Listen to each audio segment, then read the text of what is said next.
So what led to you getting a guitar? I was motivated by jealousy. My sister had a guitar and I didn't. And when I was 8 years old, I told my parents that I wanted a guitar for Christmas. My dad got me this really cool looking electric guitar that kind of looked like something the Beatles had, Oh, wow. although it was a long way from a Rickenbacker. So who were some of your influences when you first started? Oh gosh. Well, when I first started, I was 8 years old, so it would be the Beatles. That would be the Of main course, thing. yeah. And the Stones, of course, were huge at that time too. And then the Monkees, the pop bands that were on the radio. So when was your first band? My first band didn't happen until I graduated from GIT in '79. I was with a band called Pearl, Purl, in San Diego, and we were together for 3 years. We did a lot of cover band gigs. We did weddings, and we had fusion gigs also. So it was a really, really great way to cut my teeth on stage. So you mentioned about GIT, that's where you met Steve Lynch, right? Yeah, he was in my class. When I was at GIT, it was a very young school. Only 60 people, 59 guys, and me. Oh, nice. I bet they like that. Well, it wasn't no big. Yeah. Once a month, we would get a seminar by one of the monster players. Yeah, and one month it was Emmett Chapman who invented the Chapman stick. And, 59 of us saw the seminar and we're going, yeah, great, but we're just trying to learn guitar right now. But Steve, it planted a seed in his head, and this was simultaneously and independent of Van Halen. And Steve got the idea to experiment with tapping with the right hand on the guitar instead of picking, because that's how the stick is played. And I saw what he was doing, and I was super intrigued. So, the curriculum at GIT was too intense for me to even think of learning outside stuff. So I waited till school was over, and then I dug in and took a lesson with him and tried to learn the solos that he had worked out tapping. And the obsession paid off, and I'm still tapping. Yeah, good. But you had never heard of Van Halen then? It was just from Steve? Yeah, that was my introduction to tapping. I will say at some point during the year, somebody, I think it might have been Eruption, somebody had headphones and they put them on my head. You got to check out this guy. And I just remember it was really loud and I didn't like it. In my mind, I was still in jazz mode. And later, when I first started listening to Van Halen, I thought the lyrics sucked and I just wasn't into it. So I'm always one of the late bloomers. I got into Nirvana about 15 years after Kurt died. I think I was the same. So how did that then transition into going for a Michael Jackson audition? Because it seems kind of a big jump. Yeah, it was a hell of a leap. In 1984, I decided I needed to go to LA. So I moved up, and 1987 is when I got the Jackson audition. The 80s was really thriving in LA, Hollywood area. So I was just in the middle of that, just trying to do as many gigs as I could. And when you're playing original music, you're not playing 5 nights a week. You're playing maybe once a month or a couple times a month. But I was lucky enough to hear about the Jackson audition, and that came through the referral service at Musicians Institute, because obviously I had been teaching there and I was a graduate from there. And when they said they were looking for guitar players, I was one of the lucky ones that got a call to go audition. So I took 3 days off of all the teaching and whatever else I was doing to just sit home and work on his tunes. And when I went in, there was no band. It was just me and a video camera. It was actually more comfortable than if there had been a band, because I could just do what I wanted. The only guidance I was given was to play some funky rhythm, because that would be 95% of what I would be on stage for. And in the cover band Pearl, we had played Beat It for years. Ever since it came out, I dove in and learned that. So I ended my audition with that and got a call a couple days later that Michael was interested. And it's a matter of coming down and playing with the band and see how it goes. Wow. So did you get to keep the audition tape, or have you seen it since? I got a hold of it, 3 or 4 years ago, there's a guy named Steve Swirsky that's doing a documentary on female guitar players, and he dug it up, and it's kind of funny to see it all these years later. And there was Michael had notes in with the video, and he put a big star next to my name and wrote "great." And I thought, all these years later, it was really cool to see that. So for whatever reason he hired me, I am very grateful. So is that tape actually out there somewhere on a DVD or? No. I'd love to see it. It's obvious that I was trying to look cool, that it's sad. Or Michael didn't think so, so it must have worked.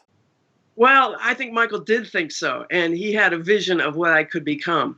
And so he hired an artist for all the performers on stage to create a look and to create costumes for us all. And so it was his vision to have the big white hair mohawk, and he hired somebody to make that happen and created the vision he wanted. So when did you actually first meet him? When was the first time? It wasn't for a month after I had been playing with the band. The band was in one room by themselves, singers in one room, dancers in one room for a solid month.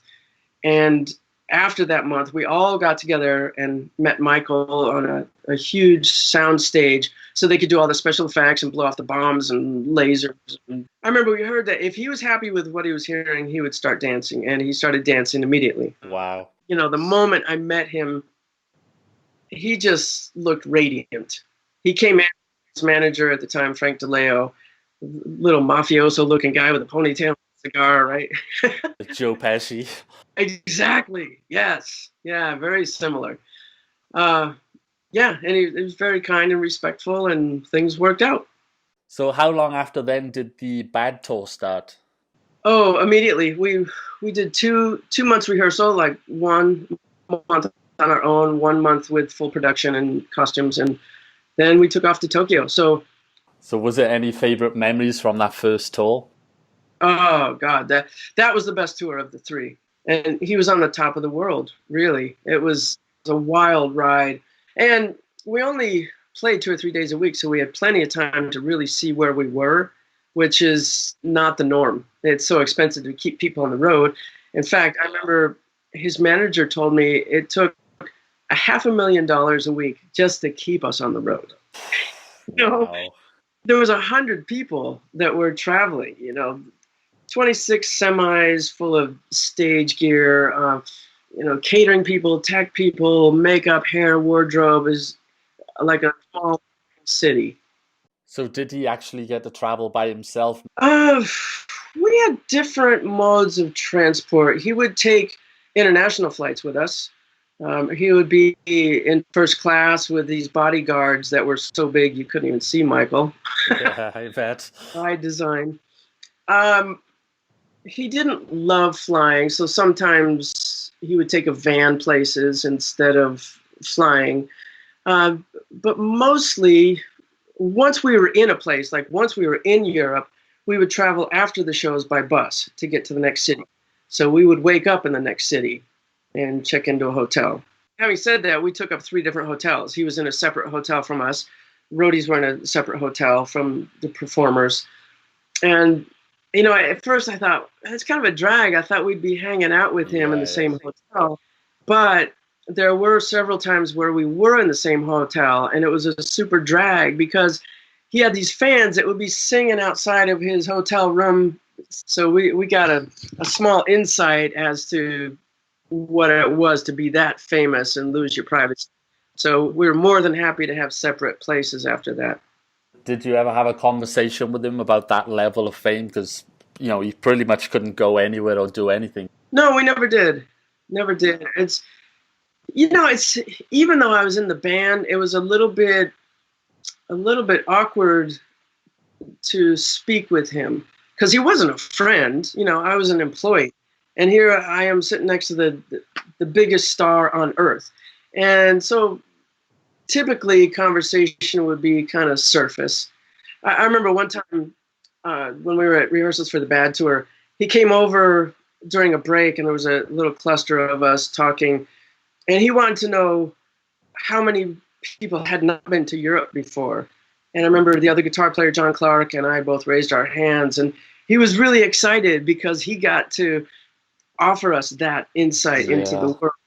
And I'll never forget, he said, "Boy, I've been there so many times, I feel like an old man." And he was 29 years old. God.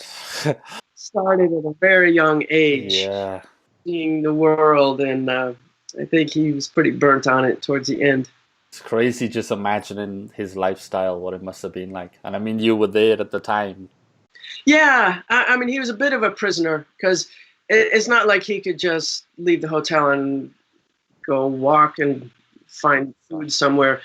I was at his hotel once when they were trying to arrange to get him somewhere, and he had half a dozen security guards, and they had to make sure the radios were charged, and they had to look for the secret exit in the hotel where the fans wouldn't find him, and get in a dark van and call ahead to a bookstore to close down to host him. Yeah, like it doesn't sound fun. I don't know if it was fun for him, but No, so any memories of filming in Wembley? Because you said you played in Europe, right? And you shot the DVD there. yeah, my biggest memory of filming at Wembley was uh, that was the second time I met Jeff Beck. That day, I went to his house, and I was really nervous about getting back to the gig in time because it's, down all these little country roads. I had no clue where I was, and I hung out with Jeff and a friend for a couple hours, and then I saw time was getting a little scary,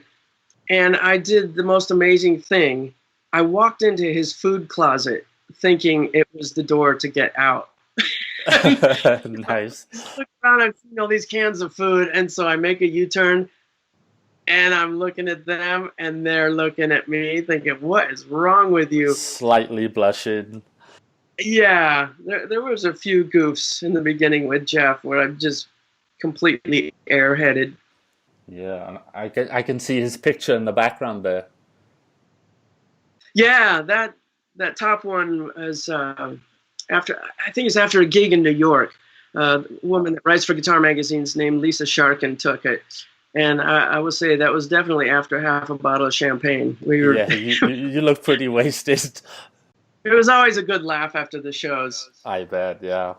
Did you ever get to meet Eddie Van Halen? Because obviously, the Beat It solo was kind of your shining moment every tour. I did, and it was a really weird situation where during a break in the bad tour, I had a gig booked with a band that I had played with before, the punk funk trio, and I went to rehearsal with them, and the manager came up as soon as I pulled up and said, "Eddie Van Halen's next door, and he wants you to prove you can play the Beat It solo." And it was just one of those LA days that I was just frazzled and late and sweaty and hot, and I just said no.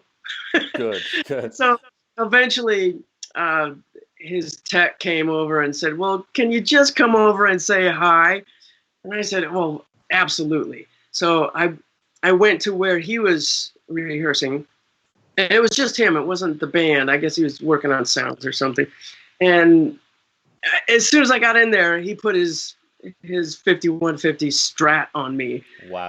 and wanted me to play the Beat It solo. So I did, and I'll tell you, it was a little awkward.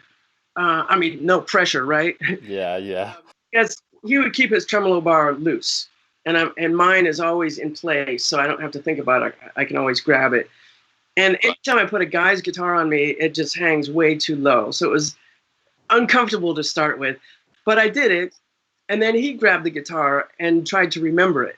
So I was kind of showing him his own solo. It was hilarious. And if Yeah. I only had a video camera there, it would be a film I would treasure and treasure forever. Yeah, like a bizarre moment. I did go back the next day hoping he'd be there, and he wasn't. But he was cool, or he was kind of intimidating, or Very, very respectful. And in fact, he came next door later while my band was rehearsing, and with a potty mouth, he gave me one of the highest compliments ever. He said, "You're a motherfucker." And it's not something you want to share with your parents because they wouldn't understand, but I'll remember that moment forever. You said about the weird outfits earlier. Who came up with those? The strange outfits that you had to wear? Oh, for the Jackson thing, it was, he had a team for everything. the history tour just was a hideous outfit with a leather mask attached to a wig, and there's leather across my nose and under here.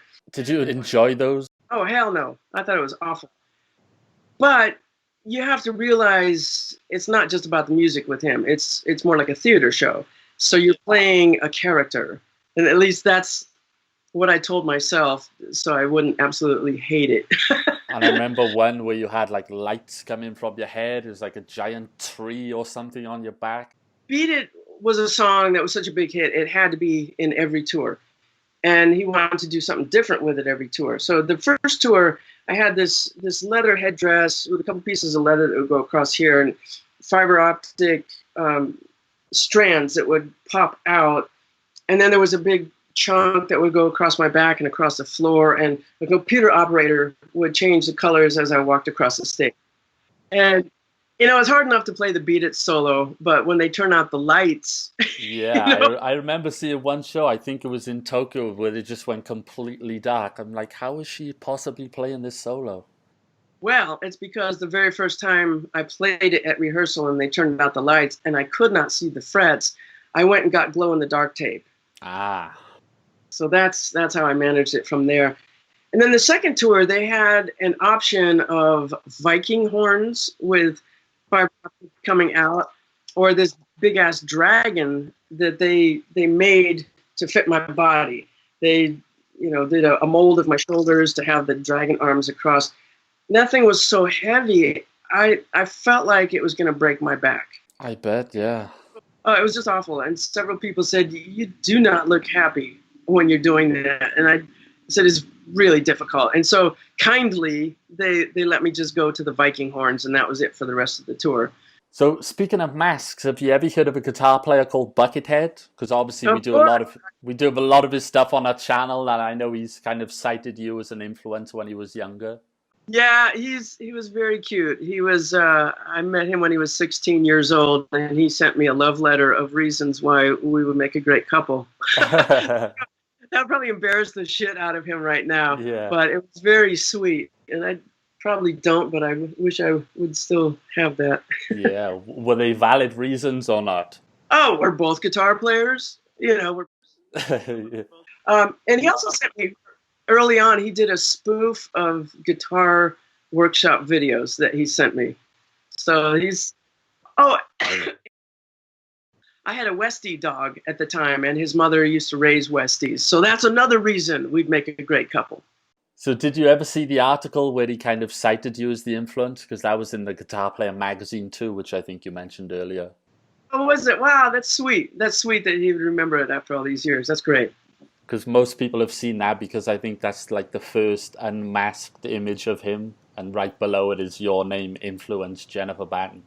Oh, I'll have to look that up. That's really cool. I'll have to send it to you.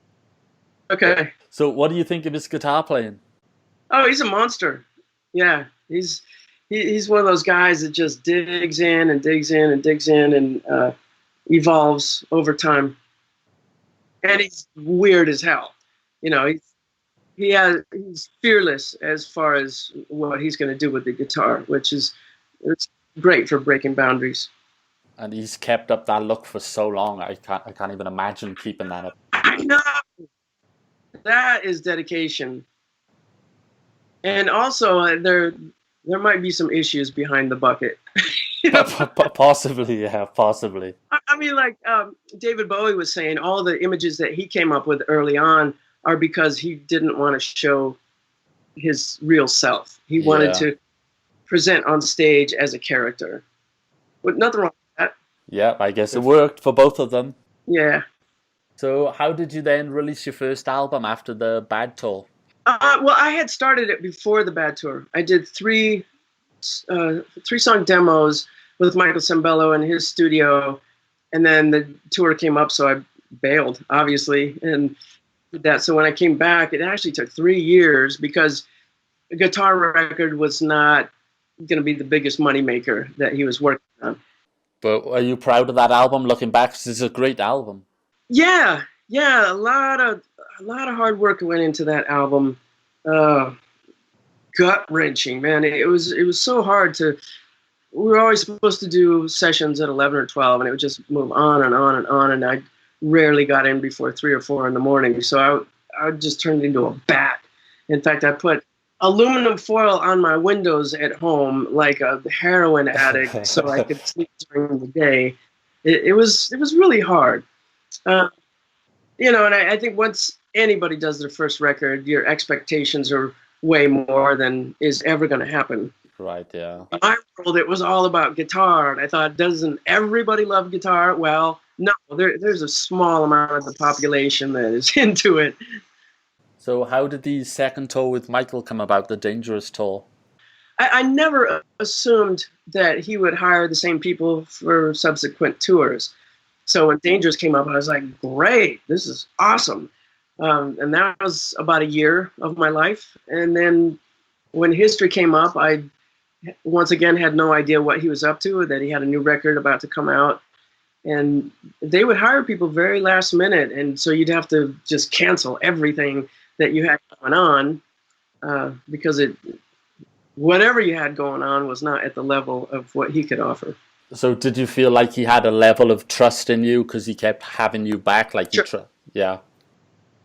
Yeah. And he gave me a special part of the show as one of his special effects. You know, the big blonde mohawk. He'd always have me come out, beat it, and other solos. And he did try to get me to dance, which was a bad move. Yeah. I remember even the most basic moves. Like I cannot even talk and play. You know, if I'm at a rehearsal and I want to say something to somebody, as soon as my mouth opens, my fingers stop. It's just how it works. And I remember I came to rehearsal one day after he was working out the moves to, I think, working day and night. And one of the dancers came up to me and said, Michael wants me to help you with this. And I'm thinking, oh, Jesus. Is there any help for this white girl? I don't think so. Yeah. You either have it or you don't. Yeah, exactly. You had Slash on stage, right? From Guns N' Roses? And it was really weird because nobody said that he was coming. And I show up to soundcheck and all these Les Pauls are where my guitar should be. And I'm thinking, what the hell's going on? Next thing I know, Michael asked me to come in his tent, and that's where I met Slash. And he was talking about the moves that we would do, which is basically following Michael. And I'll never forget, I think Slash might have been nervous because he was in the center of the stage. And at one point, we were supposed to run over to stage left and be on top of these floor fans that would blow our hair up. Right, yeah. And blow shit into my contacts. It was always, a challenge. I'd probably turn around with tears coming out my eyes. And Slash wasn't moving when that move came up. And so I grabbed his arm and pulled as hard as I could, and it was like a tree. He was planted. I don't know if he ever made it over to meet us, but I headbanged so hard that night that my neck was about to come off, and it was hurting me for the next. That's what I remember about that. So how was he backstage? Like, did you ever kind of get into an argument? Because I remember reading, I think he done an interview with, I don't know if it was Rolling Stone, where he said you had an argument with him backstage. No, that's not true. Fake news. No, we didn't have an argument. Nope. It was Stone. Jesus. Okay. Great. I think it was actually a Slash quote that he said. Well, that's news to me. So, any memories of the halftime Super Bowl? Oh yeah, that was a blast. Yeah, because it was a once in a lifetime thing. Never happened again. The biggest television audience in the history of the planet. 80 nations, 1.5 billion people. You know, it's live. It's very live. And if you look at that, there are some funny things where there's one place where they're enveloping Michael and I in stage fog. And when it's outside, it's hard to gauge how much you need. And one point where you can't see either of us because it's just fog. I remember, yeah. And also, I was not given any information about all the other stuff that was going to happen at that show. In fact, if you do a freeze frame in the beginning, when they show there's impersonators on top of the scoreboards that just come out of a poof of smoke, I'm looking at them going, wow. You know, I didn't know that was going to happen. There's another one. Wow. And I didn't know all those kids were going to be there for Heal the World with all the cards. It was just, Nobody told you at all. I didn't get the memo. Wow, crazy. So is that one of the most nervous that you've ever been?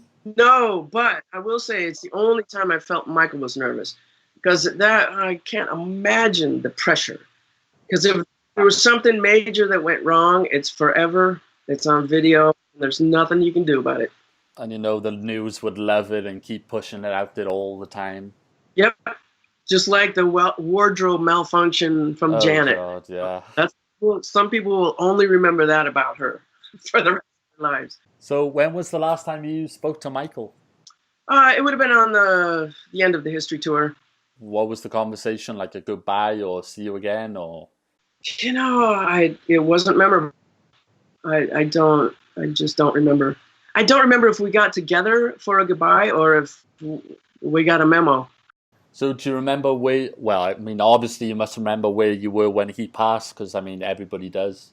Yeah, I was driving, gosh, it was 10 years ago, so it must have been in Portland. I was driving around town, and a fellow musician up here, a guy from a band called Motion, called me up and said, "Did you hear the news?" And I hadn't.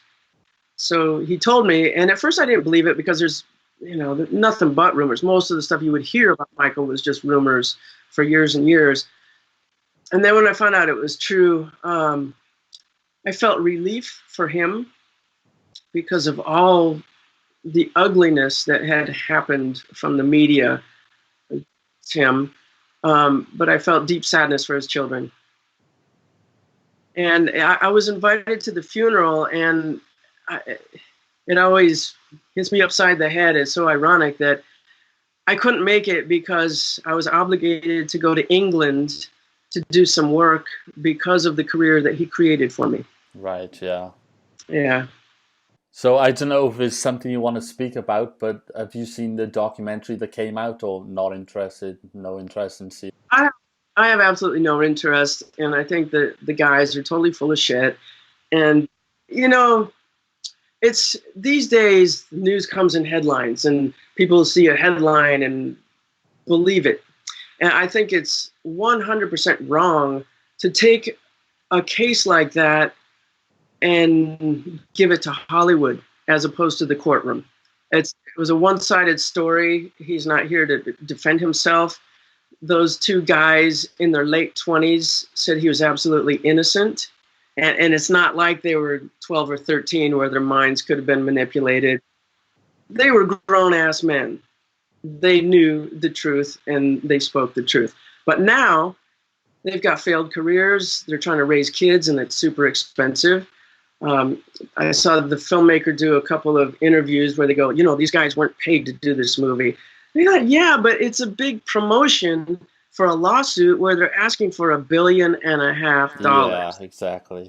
And there's so many holes in their story. The timelines don't add up. The molestation in the train station that wasn't even built when they said it happened. I read one thing that said that one of them said he was molested at the ranch hundreds of times when he was only at the ranch 10 times, and Michael was, of those 10, Michael was only there 4 times. So it's such obvious bullshit. And it's so sad that Hollywood can manipulate minds in that way. And I just start thinking, okay, who's the next person they're going to want to take down? Where the filmmaker is going to make a bundle of money. You get the dramatic film, the dramatic music, the script, or whatever. Yeah. Improvised talking. And it's just super unfair. The sad thing is, with HBO's muscle behind it, it's reaching way more people. And even Oprah, that was a surprise that she gave them the platform, Oprah, because Michael was always close with Oprah. Yeah, a lot of people lost respect for Oprah at that point, that she would just take his word for it. And she's coming from having been molested herself, so she's super sensitive and has a chip on her shoulder for that. But to just outright believe him without doing any research was super irresponsible. Especially when the one had already been to trial and said that nothing had ever happened and it was proven that nothing. So I mean, that right there is this nonsense. Agreed. So after the final tour, you released your second album. How did that come about? Because it's really different to your first one. It has kind of more of a jungle vibe, I guess you could say. Yeah, I've got 4 CDs out now, and they're all night and day different from each other. My latest thing is a CD called Share Batten. Yeah, I've heard it, which is great. Oh, thanks. Yeah, that was the easiest record I've ever done because they did Chicago to do sessions, and I did like 3 songs and wrote a song with Jim Peterick from Survivor at that point. And a couple months later, they called me back to do more. And then Mark called me up and said, it's kind of like your guitar work is another voice on the record, so I want you to be a bigger part of the project. So without having to make those $1.5 million gut-wrenching decisions, which I did previous records, it's like, boom, here's a new record, and your name is on it. And to me, it's kind of very like, I don't know, Bon Jovi-ish, like lots of power ballads. And yeah, it's very 80s. I mean, a lot of the stuff was written in the 80s by Jim Peterick. Is there any plans to do another one with him? Not right now. The music industry is so shit right now. If you find an investor, they'll put money into it, but the likelihood of ever recouping that money is about this big because people take music for free now. Yep. And on top of that, trying to get support for touring is next to impossible. So I would say it's unlikely. So talking about Jeff, what would you say is the main differences with Jeff and Michael Jackson as far as, personality and touring? What are the main differences for you? Michael is all about working on all the nuances and million decisions of details on each song in the studio and then recreating that live. And Jeff is way more off the cuff. He's an improviser. So although he wants us to provide a main palette for him to launch off of in live shows, he gets excited if we change things up a bit, throw a little curve that might excite him to go in a new direction each night. So that is night and day different. Michael's show would be set for weeks and weeks and weeks before we ever would take off on the road. And Jeff is changing his mind at the last minute, which me crazy because a majority, there's one thing learning the tunes and getting that together, but getting my feet together, or triggering guitar synth sounds. And I had 2 separate volumes on the guitar synth and 2 different modules. So I might have one sound and then kick in another sound during song and a volume pedal for that. And then I had all the guitar stuff on another side with a whammy pedal, a wah pedal, a volume pedal, and MIDI switching. So, the worst thing in the world would be to do "Cause We Ended as Lovers" and have trumpets come out. Yeah. Any memories of doing the Letterman show? Because I think that was one of the first times that I saw you together. Yeah, I think I was more excited than anybody to do that because I'm an American and grew up with Letterman, and the rest of the guys were British. I don't think the band thought too much of it. It was just another gig. And it was all we could do to get Jeff to do that show because he gets so nervous in front of a camera. Yeah, and you can kind of tell when he's talking to Letterman that he was nervous. In fact, the guest is supposed to stay until it goes to commercial. Right. As soon as Dave said thank you, Jeff's up and gone. Yeah, it's super uncomfortable doing that. And we also did Conan, and we ended up doing a few different takes just because he was so nervous he screwed up.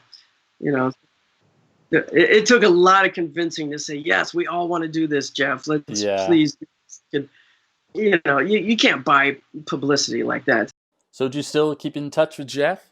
Yeah. I was there last year. I've been doing quite a bit of touring in UK with another act. And when we get towards his area, I'll send him an email, see if he wants to hook up. We've gone to dinner a couple times. Last time I went to his house. So who would be on your Mount Rushmore of guitar players? I assume Jeff would be one. So who would be the other 3? Yeah. I love George Lynch's sound for sure. There's a new guy coming up, a Brazilian named Matias Assato. That's just brilliant. He doesn't even have a record out. He puts Instagram videos up of just chunks of potential tunes. And it's, after the 80s and 90s and the shred wars and all the nonstop musical diarrhea, I would call it, that meaningless shit, to have a guy like that come along that's got an original feel, and it just resonates at a deeper level. Another Brazilian named Laurie Basilio, that she's on her way too. It's really something about Brazil, something about the water in Brazil. There's a lot of amazing Brazilian players. What about Buckethead? Would he be on there? Honestly, I haven't heard him in many years. So sorry, Bucket. You have to find the letter and reply to him. See if he writes back. Yeah, right. All right, well, I better let you go. Been a real pleasure to talk to you. I've loved hearing all the stories, and you're a true icon, and much respect. Well, thanks for thinking of me. I appreciate it. I'm looking forward to see the cartoon of myself. I hope you like it.